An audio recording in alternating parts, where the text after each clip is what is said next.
আজকে আমি আপনাদের দেশি মাটনের রেসিপি শেয়ার করছি। দেখতেই পারছেন এটা দেখতে কতটা লোভনীয় লাগছে আর খেতেও খুব সুস্বাদু হয়। এখানে আমি দেশি মাটনের ঘাড়ের অংশটা নিয়েছি, আপনারা চাইলে যে কোনো অংশ নিতে পারেন। এর জন্য প্রথমেই আমি কিছুটা আদা রসুনকে এখানে থেতো করে নিচ্ছি, আপনারা চাইলে মিক্সারে পেস্ট করেও নিতে পারেন। থেতো করা এই মশলাটা আমি প্রেসার কুকারে দিয়ে দিচ্ছি। এবার কিছুটা এর মধ্যে পেঁয়াজ দিচ্ছি আর বেশ কিছুটা জিরে গুঁড়ো এখানে দিচ্ছি।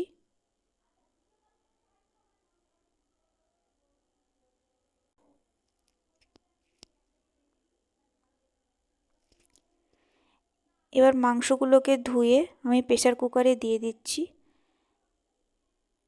এবার কিছুটা জল মিশিয়ে মশলাগুলোর সাথে ভালো করে মাংসটাকে মিশিয়ে সিদ্ধ করে নেব। আমি এখানে 5টা সিটি দিয়ে মাংসটাকে সিদ্ধ করে নিয়েছি।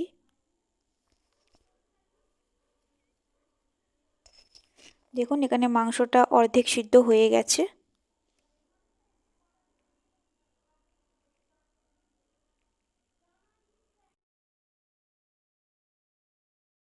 এবার কড়াইতে তেল গরম করে পেঁয়াজ দিয়ে দেবো ভাজার জন্যে।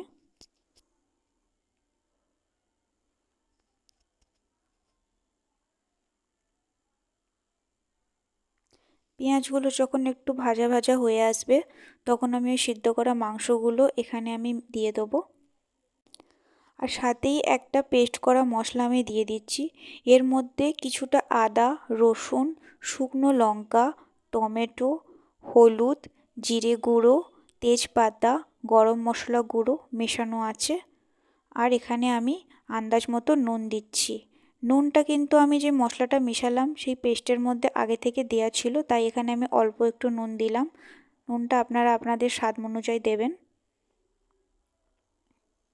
এবার মাংসটাকে এখানে ঢেকে ঢেকে ভালো করে কষিয়ে নিতে হবে। মাংসটা আগেই 50% কুক হয়ে গেছিলো, এবার এখানে আরও 80% মতো কুক করে নিতে হবে। এখানে আমি কিছু গরম মশলা গুঁড়ো দিলাম।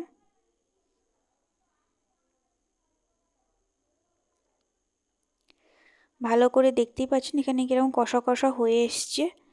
এবার এই অবস্থায় একটুখানি ধনেপাতা আমি দিয়ে দিচ্ছি স্বাদের জন্যে।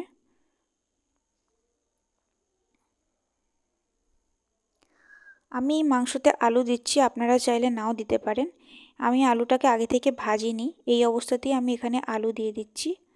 আর লাস্ট একবার সিটি দেওয়ার জন্য মাংসটাকে আমি এখানে দিয়ে দেব।